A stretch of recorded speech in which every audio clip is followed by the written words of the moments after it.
नमस्कार रसिक श्रोते हो. अपार्ट फ्रॉम बुक या यूट्यूब चॅनलवर तुमचं सहर्ष स्वागत आहे. आज व्हिडिओ बनवण्याचं कारण म्हणजे माझा बाप उभ्या जगाचा पोशिंदा. माझा बाप शेतकरी, उभ्या जगाचा पोशिंदा या टॉपिकवर आपण आज व्हिडिओ पाहणार आहोत. तर म्हणजे तर काय, जो माझा बाप शेतकरी आहे तो दिवसाचं रात्रचं दिवस करून, रक्ताचं पाणी करून एका दाण्याचे 1000 दाणे करू शकतो. एवढं तो अफाट कष्टही करू शकतो. पण मात्र तो स्वतःचा माल आपलं स्वतः विकू शकत नाही. त्यासाठी मला आज खंत वाटते.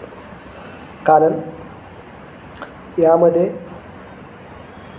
आपण शेतकरी B2C म्हणजे तर काय, बिझनेस टू डायरेक्ट कस्टमर आपण सेल करायला पाहिजे, पण ते आपण करू शकत नाही. आपण एका व्यापाऱ्याचं हेल्प घेऊन किंवा एखाद्या बिझनेसमॅनचं हेल्प घेऊन आपलं प्रॉडक्ट आपण विकत असतो. पण आज काळाची गरज, आपल्याला नीड आहे का बा आपला शेतकरी स्वतःचा माल स्वतः विकला पाहिजे. तो स्वतःचं डायरेक्ट आपल्या कस्टमरला तो माल विकता आला पाहिजे. आणि जे आपण प्रॉफिट, जे आपण कमिशन आपण ज्या बिझनेसना किंवा व्यापाऱ्यांना आपण देतो ते आपण टाळता आलं पाहिजे.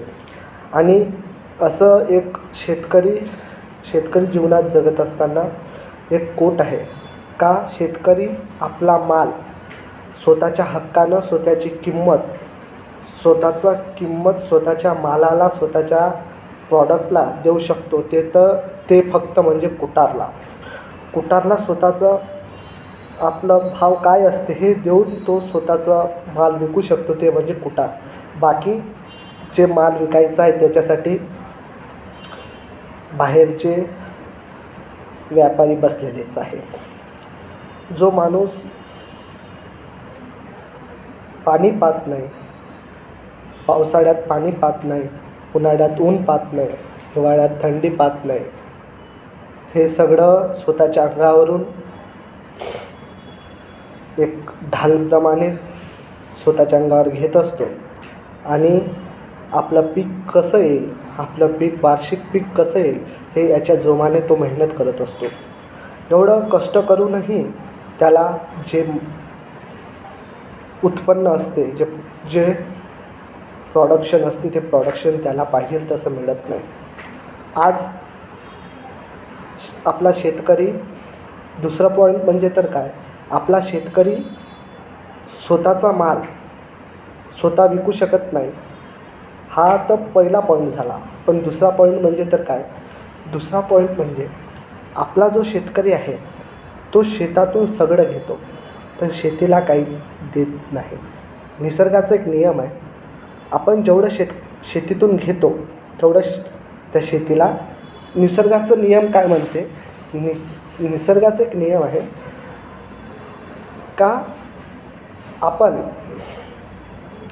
ज्या निसर्गातून काही हवा घेता, पाणी जे आपण घेता ते काहीतरी कधी ना कधी आपल्याला ते परतफेड करावं लागेल. तसंच शेतातून आपण एवढं उत्पन्न, एवढं प्रोडक्शन आपण त्या काड्या आईतून आपण ते घेत आहोत, त्या काड्या मातीतून आपण घेत आहोत. तर त्यासाठी त्याला काहीतरी देणं लागतं. तर मग आपण देणं कोणत्या स्वरूपात आपण देऊ शकतो, तर त्याच्यात काही आपण गोष्टी टाकूया. त्याच्यात आपण नैसर्गिक शेती, ऑर्गॅनिक फार्मिंग आपण म्हणू शकतो. जे ऑर्गॅनिक फार्मिंगमध्ये आपण काय करू शकतो, तर ते शेणखत झालं, गांडूळ खत झालं, गोमूत्र झालं, हे अशा प्रकारे जे ऑर्गॅनिक जे कार्ब्स असतात ते आपण यूज करून आपण जमिनीला काहीतरी देऊ शकतात. त्याच्यामुळे जमिनीतील जे सूक्ष्मजीव आहे ते जिवंत होते. जे मित्र फंगस आहे, मित्र किडा आहे, ज्या झाडांना, ज्या रूट्सला जे सूक्ष्मजीवन आहे, मायक्रो इरिगेशन आहे, तेही महत्त्वाचं आहे.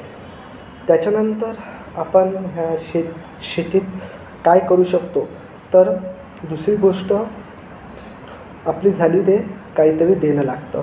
आणि तिसरी गोष्ट म्हणजे एक अति फर्टिलायझर्स वापरणं.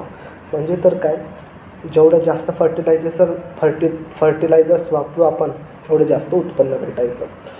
तशा या सूक्ष्म आणि जास्त लार्ज प्रोडक्शनच्या वाटेवर आपण स्वतःचं नुकसान करून घेता, स्वतःच्या जीवाचं, स्वतःच्या मातीचं नुकसान करून घेता हे कुठंतरी आपण विसरत जात आहोत. तर मग या व्हिडिओ बनवण्याचं माध्यम म्हणजे हे काय आहे, व्हिडिओ बनवण्याचा हेतू काय आहे. ओके, सगळ्यात प्रथम फर्स्ट पॉईंट आपण पाहूया. फर्स्ट पॉईंट होता आपला काबा जो आपला बाप शेतकरी आहे तो सगळं करू शकतो, फक्त स्वतःचा माल विकू शकत नाही. तो आपला स्वतःचा माल स्वतः विकला पाहिजे.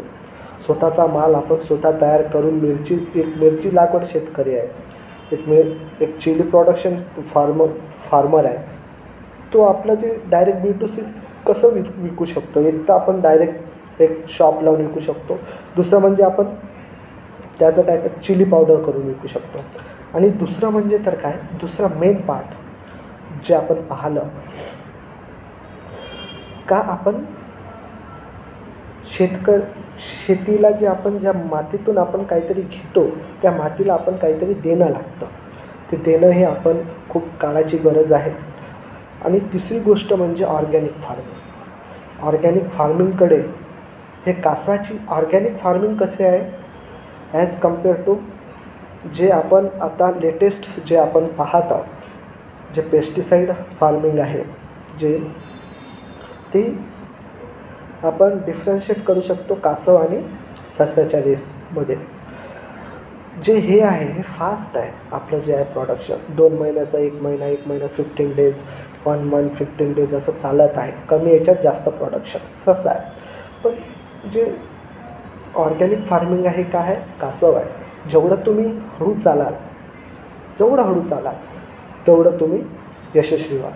त्याच्यात पेशन्स खूप महत्त्वाचा आहे. जेवढं तुम्ही पेशन्स राहाल तेवढं तुम्हाला जास्त आणि खूप असं मोठं प्रोडक्शन मिळेल.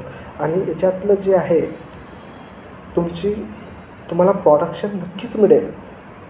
ॲज कम्पेअर टू पेस्टिसाईड फार्मिंगपेक्षा जास्त याच्यात मिळेल. पण याच्यात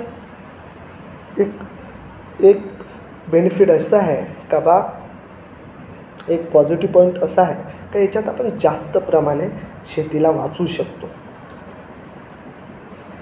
ठीक आहे, धन्यवाद.